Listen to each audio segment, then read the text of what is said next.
اسرائیل اور فلسطین تنازع کو سمجھنے کے لیے الاقصی ایک خاص اہمیت رکھتا ہے۔ یہ مقبوضہ مشرقی یروشلم کا پرانا شہر ہے جہاں اسلام، یہودیت اور عیسائیت ایک جگہ اکٹھے ہو جاتے ہیں۔ یہاں ایسے مقامات ہیں جو تینوں کے لیے مقدس ہیں، بشمول یہ حصہ جو باقی شہر سے تھوڑا اوپر واقع ہے۔ یہ پورا الاقصی کمپاؤنڈ ہے، اس کو صرف الاقصی بھی کہتے ہیں۔ یہ تعمیرات ایک کم اونچے پہاڑ پر واقع ہیں۔ یہودی اسے ٹیمپل ماؤنٹ کہتے ہیں، مسلمانوں کے لیے یہ حرم شریف ہے۔ اس کے بالکل درمیان میں چٹان کا ایک گنبد ہے جسے گنبد صخرہ یا ڈوم آف دی راک کہا جاتا ہے۔ یہ اسلامی مقدس مقام ہے۔ مسلمانوں کے مطابق یہ وہی مقام ہے جہاں سے حضرت محمد صلی اللہ علیہ وسلم معراج کی رات براق پر بیٹھ کر آسمانوں کی طرف پرواز کر گئے تھے۔ یہ مسجد مسجد اقصی ہے۔ مسجد اقصی کے نام کا حوالہ قرآن مجید سے ملتا ہے اور یہی مسلمانوں کا قبلہ اول بھی تھا۔ اسی وجہ سے مسجد اقصی مکہ مکرمہ اور مدینہ منورہ کے بعد تیسرا مقدس ترین مقام ہے۔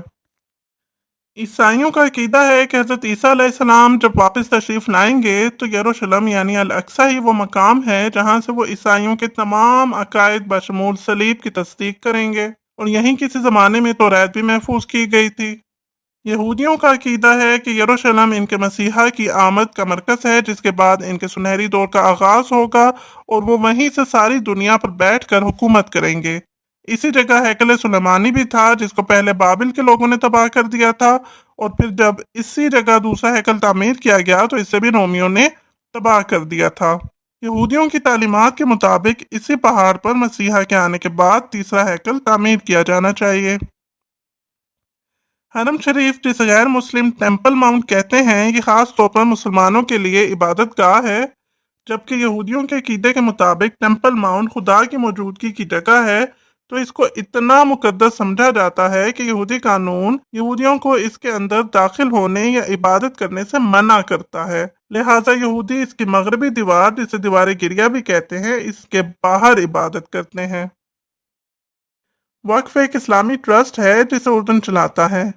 وقف کے مطابق الاقصی کی نگہبانی، اس کی انتظامیہ، اس کی دیکھ بھال اور نماز اور عبادات پر اردن کا کنٹرول رہے گا، یعنی مسلمان یہاں نماز پڑھنے آتے ہیں اور غیر مسلم صرف وزٹ کے لیے، جو وقف کے حکام کے تعاون سے غیر مسلموں کے باوقار اور باعزت وزٹ کے لیے کھلا ہے۔ نظریہ تو یہی ہے، لیکن عملی طور پر جو کچھ ہوتا ہے وہ ایک الگ کہانی ہے۔ اسرائیل نے مشرقی یروشلم پر قبضہ کر رکھا ہے اور مسجد اقصی کے دروازوں سمیت پرانے شہر میں اس کی بھاری سیکیورٹی موجود رہتی ہے، لہٰذا مؤثر طور پر تو یہ وقف کے عہدیدار نہیں بلکہ اسرائیلی پولیس ہی ہے جو الاقصی کا سارا کنٹرول سنبھالے ہوئے ہے۔